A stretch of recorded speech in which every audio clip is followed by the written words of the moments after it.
Mardi 10 décembre 2024. Lecture du livre du prophète Isaïe, au chapitre 40, versets 1 à 11. Consolez, consolez mon peuple, dit votre Dieu. Parlez au cœur de Jérusalem. Proclamez que son service est accompli, que son crime est expié, qu'elle a reçu de la main du Seigneur le double pour toutes ses fautes.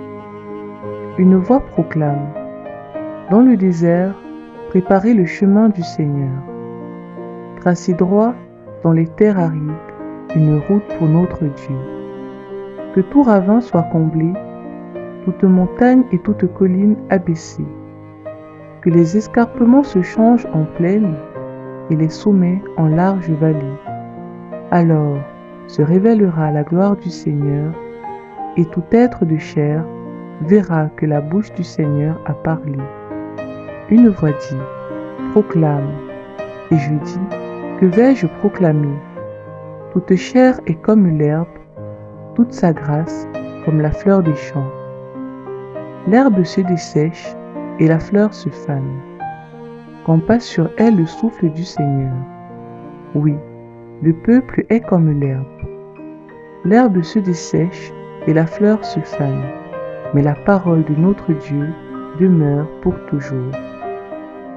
Monte sur une haute montagne, toi qui portes la bonne nouvelle à Sion.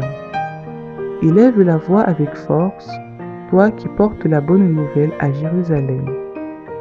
Élève la voix, ne crains pas. Dis aux villes de Juda: voici notre Dieu. Voici le Seigneur Dieu. Il vient avec puissance, son bras lui soumet tout. Voici le fruit de son travail avec lui, et devant lui son ouvrage. Comme un berger, il fait paître son troupeau. Son bras rassemble les agneaux, il les porte sur son cœur, il mène les brebis qui allaitent. Évangile de Jésus-Christ selon saint Matthieu, au chapitre 18, versets 12 à 14. En ce temps-là, Jésus disait à ses disciples: quel est votre avis?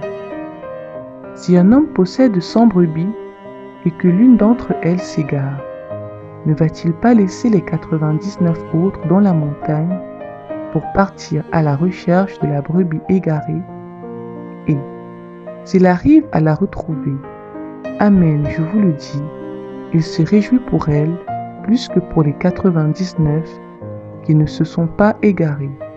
Ainsi, votre Père qui est aux cieux ne veut pas qu'un seul de ses petits soit perdu. Parole du Seigneur.